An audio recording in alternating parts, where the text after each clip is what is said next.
का वैसे तो वो 1 अप्रैल से शुरू होगा, लेकिन हमने अभी से दाखिले प्रारंभ कर दिए हैं। हम जो प्रयास कर रहे हैं, ये लोगों की धारणाएं बदलने का प्रयास कर रहे हैं कि उनको ये ना लगे कि गुरुकुल सिर्फ और सिर्फ जो है उद्दंड बच्चों को ठीक करने का है, बल्कि उनको संस्कारित करने का भी है। और शिक्षक बन जाएगा, हवन यज्ञ करवा लेगा, नहीं। हम गुरुकुल में एक नई व्यवस्था लेकर के आ रहे हैं, लोगों के सामने एक रोल मॉडल के रूप में। वो आधुनिक शिक्षा भी प्राप्त करे और प्राचीन शिक्षा से भी जुड़ करके रहे, दोनों इनका मिश्रण करके। मिश्रण में इतना नहीं कहूँगा कि आधा वो नहीं, बाकायदा वो अंग्रेजी भी बहुत अच्छे से बोले। हम यहाँ स्पोकन इंग्लिश के एक्सपर्ट लेकर के आ रहे हैं, तो वहीं साथ में संस्कृत के जो स्पोकन संस्कृत के जो एक्सपर्ट हैं वो भी रहेंगे। मैं मुकेश आर्या, आप सभी को नमस्ते। आज हमारे साथ हैं आर्य समाज की धरोहर, आर्य युवा सन्यासी, गुरुकुल धेनुवास के यशस्वी प्रधान स्वामी आदित्यवेश जी महाराज। गुरुकुल के विषय में हम आज उनसे कुछ अहम चर्चाएं करेंगे। तो स्वामी जी, गुरुकुलों में जैसे नए सेशन की एडमिशन शुरू हो गए हैं, आप लोग कब से स्टार्ट कर रहे हैं? सबसे पहले तो बहन मुकेश, आपका बहुत बहुत धन्यवाद, आज आप गुरुकुल में आए हैं और आपने ये सोचा है कि इस गुरुकुल को भी कुछ लोग जाने या इस गुरुकुल के बारे में जाने, उसका बहुत बहुत धन्यवाद। नया जो सत्र है गुरुकुल का, वैसे तो वो 1 अप्रैल से शुरू होगा, लेकिन हमने अभी से दाखिले प्रारंभ कर दिए हैं और वो अभी प्रोविज़नल दाखिले हैं। और जैसे ही परीक्षाएं हो जाएंगी बच्चों की, तो फिर वहाँ से SLC लेकर के बच्चे यहाँ अपना एडमिशन ले सकते हैं। पर उसके बावजूद भी हम मार्च में एक दिन निश्चित कर रहे हैं। उस दिन जो है एक ही दिन बैठ करके बच्चों के टेस्ट लेंगे। टेस्ट में जो बच्चे टेस्ट क्लियर कर जाएंगे उनका ही एडमिशन लेंगे, मतलब गुरुकुल के लिए। जी स्वामी जी, जैसे हम आमतौर पर देखते हैं कि लोगों में ना एक धारणा सी बनी हुई है, लोग कॉन्वेंट स्कूलों की तरफ भाग रहे हैं, बोर्डिंग स्कूलों की तरफ भाग रहे हैं। गुरुकुलों में लोगों को ऐसा है कि ये तो एक बच्चों का, बिगड़े हुए बच्चों का सुधार गृह है। या फिर ऐसा कह ले कि जो अपना जो सक्षम नहीं है बड़े स्कूलों में जाने के लिए, जो फीस नहीं दे सकते, बस उनको भेज दिया जाता है एक खाने के लिए, भाई पहनने को कपड़े मिल जाएंगे, रोक ले। तो ऐसे लोगों की धारणाएं गुरुकुल के लिए बनी हुई है लोगों के। मुकेश बहन, पता है क्या, जैसे यहाँ भी मैं बच्चों से बात करता हूँ, अभी हैं लगभग 18-20 विद्यार्थी हैं यहाँ पे, मैं उनसे बात करता हूँ, उनकी गलती नहीं है। मैं जब उनसे ये पूछता हूँ कि आपको यहाँ एडमिशन किसके कहने से दिलवाया, उन्होंने कहा कि जी हम तो सबसे ज़्यादा शरारत करते थे गांव में, इसीलिए हमारा गुरुकुल में एडमिशन करवा दिया। लेकिन ये धारणा तो है, पर उस धारणा के बावजूद भी कुछ न कुछ बदलने का काम तो हमें ही करना है। हमारे लिए अच्छा ये है कि 24 घंटे ये बच्चे हमारे पास रहते हैं, आचार्यों की निगरानी में रहते हैं और कुछ न कुछ सीखते हैं। उसका परिणाम ये है कि जैसे कोरोना काल में 1.5 साल 2 साल गुरुकुल बंद रहा और हमने फिर सितंबर में दोबारा से गुरुकुल शुरू किया। 18-20 विद्यार्थी आए भी, उन पर हमने बहुत मेहनत की। जी। और उसका परिणाम ये निकला कि दिसंबर में जैसा कार्यक्रम हुआ, उस कार्यक्रम में बच्चों ने अंग्रेजी में महर्षि दयानंद के जीवन को जो है सबके सामने रखा, संस्कृत में रखा, बच्चों ने कविताएं सुनाई, अलग अलग वहाँ वेद मंत्र बोल करके यज्ञ किया। तो बच्चों ने सीखने का प्रयास तो किया है, उनमें काबिलियत तो होती है जो शरारती बच्चे होते हैं, पर उनको एक दिशा नहीं मिलती। तो गुरुकुल में दिशा देने का काम भी, और मुझे लगता है कि हम जो प्रयास कर रहे हैं, ये लोगों की धारणाएं बदलने का प्रयास कर रहे हैं कि उनको ये ना लगे कि गुरुकुल सिर्फ और सिर्फ जो है उद्दंड बच्चों को ठीक करने का है, बल्कि उनको संस्कारित करने का भी है। और शिक्षा का स्तर भी पब्लिक और कॉन्वेंट स्कूलों के बराबर हम लोग लेकर के आएंगे। क्या होता है कि हम पब्लिक स्कूलों में कहिए या आजकल कॉन्वेंट स्कूलों में शिक्षा दिलवाते हैं बच्चों के, तो उसका दुष्परिणाम ये निकलता है कि वो बच्चे कहीं ना कहीं ईसाइयत से या जो दूसरी प्रवृत्तियां हैं उससे प्रभावित हो जाते हैं। जी बिल्कुल। और वो हमारी जो मूल संस्कृति है, वैदिक संस्कृति, उससे जो है हटते चले जाते हैं, वो भूल जाते हैं कहीं ना कहीं उनको।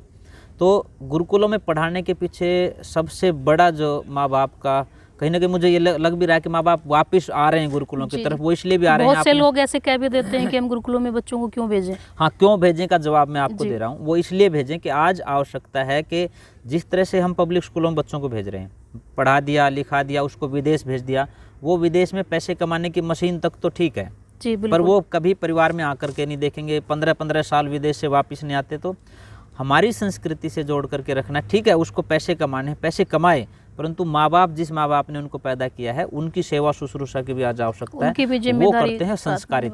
रोहतक की वो घटना आपको याद होगी, जब एक परिवार में एक लड़का और एक लड़की थे। उस लड़के ने अपने पिताजी से 5 लाख रुपए मांगे, पिताजी ने नहीं दिए तो उसने अपने पिताजी को गोली मार दी, माँ को गोली मार दी, नानी को गोली मार दी, और हद हो गई, उसने अपनी छोटी बहन को भी गोली मार दी। पूरा तो परिवार तबाह हो हाँ, गया। ये कहीं ना कहीं ये जो संस्कार नहीं दिए जा रहे हैं बच्चों को, वो समय नहीं दिया जा रहा है बच्चों को, तो उसका दुष्परिणाम है। हम गुरुकुल में वो संस्कार दें बच्चों को, वो समाज के एक मेन स्ट्रीम में आकर के काम करें। गुरुकुल के प्रति ये भी धारणा रहती है कि जो गुरुकुल में पढ़ेगा तो क्या होगा, ज़्यादा से ज़्यादा एक आचार्य बन जाएगा, हवन यज्ञ करवा लेगा। नहीं, हम गुरुकुल में एक नई व्यवस्था लेकर के आ रहे हैं, लोगों के सामने एक रोल मॉडल के रूप में। वो आधुनिक शिक्षा भी प्राप्त करे और प्राचीन शिक्षा से भी जुड़ करके रहे, दोनों इनका मिश्रण करके।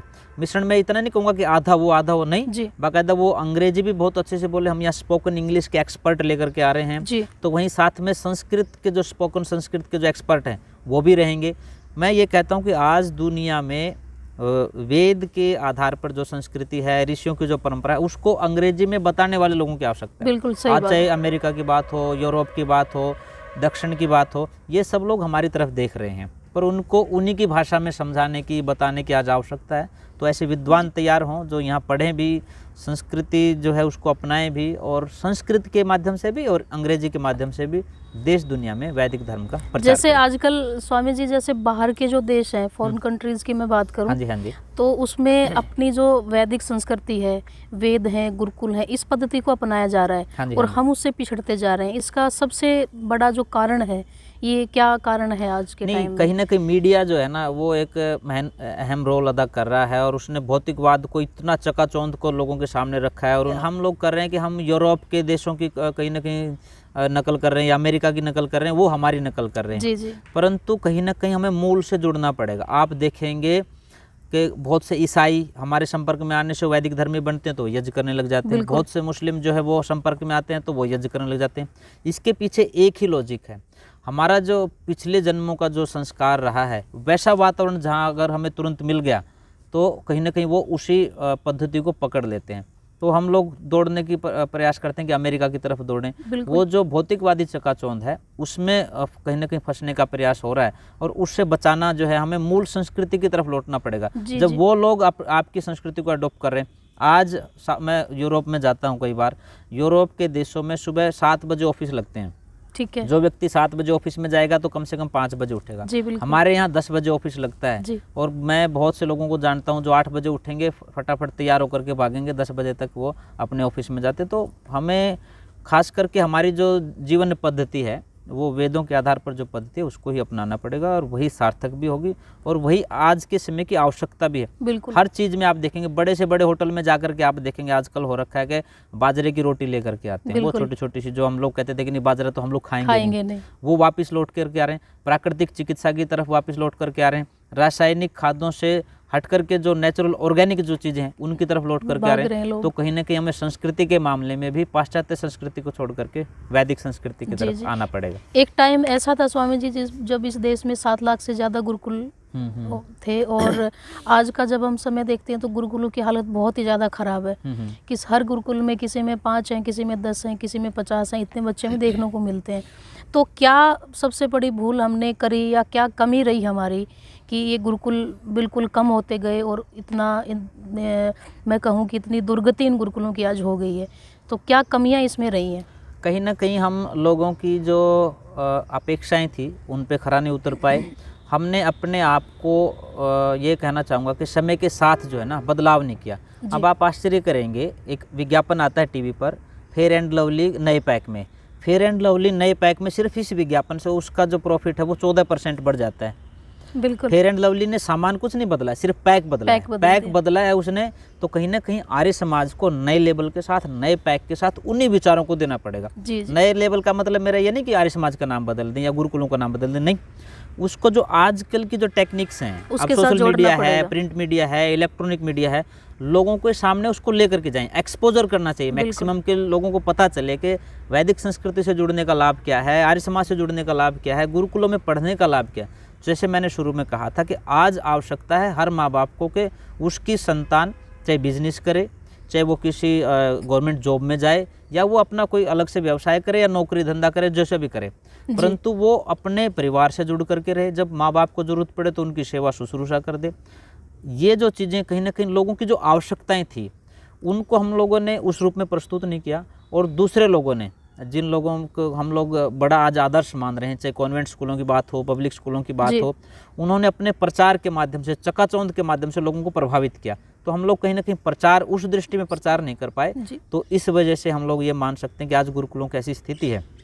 कहीं ना कहीं सभी सरकारों की भी जो है उपेक्षा की है सरकारों ने, चाहे जी। आज की सरकार हो, चाहे पहले की सरकार हो, इन सब सरकारों ने गुरुकुलों की उपेक्षा की है। जबकि महर्षि स्वामी श्रद्धानंद जी ने 1902 में पहला गुरुकुल बनाया कांगड़ी में, वहाँ से लेकर के और आज के गुरुकुलों तक, हर गुरुकुल में आप किसी गुरुकुल पे ये आरोप नहीं लगा सकते कि गुरुकुल का पढ़ा लिखा विद्यार्थी कहीं सुसाइड कर गया, गुरुकुल का पढ़ा लिखा विद्यार्थी कहीं गुंडागर्दी कर रहा है, उसने किसी माँ बहन बेटी के मान सम्मान को तार तार कर दिया। नहीं, जी। कहीं इन गुरुकुलों की आपको नहीं मिलेगी। और कॉन्वेंट स्कूलों की आप रोज़ ये चीज़ें सुनने में आ रही है, बिल्कुल रोज़ सही। रोज़ ये चीज़ें आप लोग सुन रहे हैं।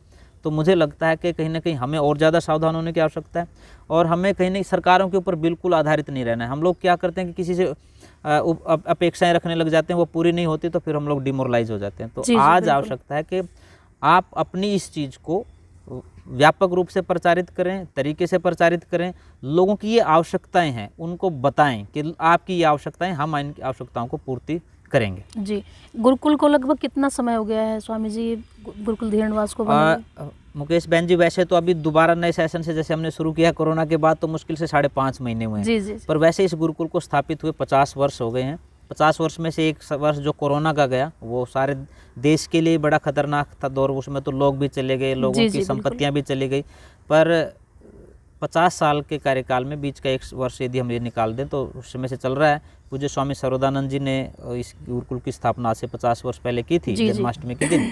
वो पहले खुद आर्मी में रहे, उसके बाद उन्होंने वानप्रस्थ की दीक्षा ली और फिर सन्यास की दीक्षा ली।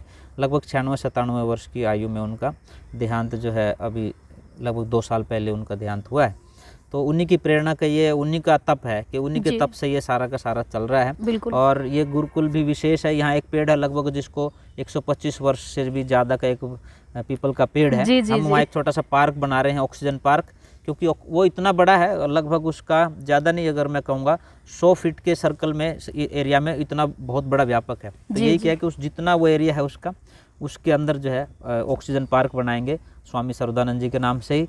और वो ऑक्सीजन पार्क इसलिए भी, जैसे कोरोना काल में ऑक्सीजन की आवश्यकता पड़ी लोगों को, यहाँ तो हालांकि बहुत हरे भरे पेड़ हैं, फिर भी स्पेशल ऑक्सीजन लोग वहाँ करके बैठें, मेडिटेशन करें, यज्ञ करें, जी, और जी। चाहे अपने सुबह योगाभ्यास करें। ऐसा बहुत सुंदर सा उसको बना रहे हैं ताकि लोगों को उसका लाभ मिल सके। जी, इसके साथ बिल्कुल। साथ में स्पोर्ट्स की जैसे बात है, तो खेल के क्षेत्र में भी, चाहे तीरंदाजी की बात हो, कुश्ती की बात हो, कबड्डी की बात हो, ये सुविधाएं भी हम लोग अभी जी, गुरुकुल जी में स्वामी जी, प्रारंभ मैं कर रहे हैं। एक आखिरी प्रश्न और आपसे करना चाहूँगी कि जैसे गुरुकुलों, आपका गुरुकुल वैसे बहुत ही हरा भरा और बहुत ही ये सुंदर सबका है। ही है, स्वामी बहुत सर्वदानंद जी मन लगाते हैं, लगता सबका है यहाँ गुरुकुल पे। है, इसमें कोई भी आए, जी, जी, आपका बहुत भी है। मन लगता है, और हरा भरा पेड़, बहुत जगह है, बच्चों के खेलने की भी है, पार्क हैं, अलग अलग जगह हैं।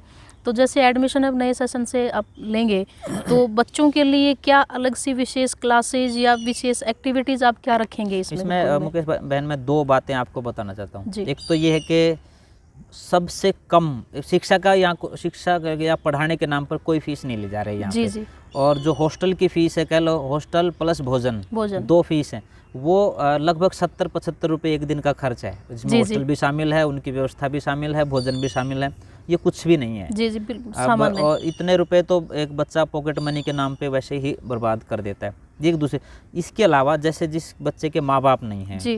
और वो आर्थिक रूप से कमज़ोर है लेकिन पढ़ाई में ठीक है, उसको हम फ्री ऑफ कॉस्ट पढ़ा रहे हैं। उसमें शिक्षा का तो हम किसी से ले नहीं रहे, जी। उसका हॉस्टल का और भोजन का भी उसका खर्च नहीं ले रहे। तो अभी जो नया सेशन हम शुरू करेंगे, हालांकि टेस्ट लेंगे, और उसमें ये किया है कि जो गरीब बच्चे होंगे, आर्थिक रूप से कमज़ोर होंगे, जी, जी, उनका जी। एडमिशन करेंगे।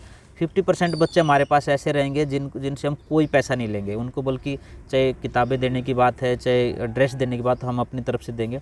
और 50 से 60 विद्यार्थी ऐसे रहेंगे जो सक्षम भी होंगे, और पर टेस्ट हमारी प्राथमिकता रहेगी। जो अच्छे बच्चे होंगे उनका जी, जी, एडमिशन बिल्कुल। करेंगे, क्योंकि हमने जैसा हमारे पास रॉ मटेरियल होगा, ऐसा ही हम प्रोडक्ट बना करके जी, सामने जी, समाज बिल्कुल में दे सकते हैं। सही बात है।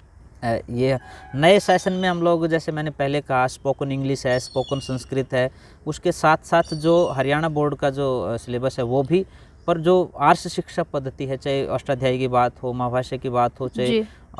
वेद पाठी तैयार करने की बात हो, उसके ऊपर भी हम लोग काम कर रहे हैं।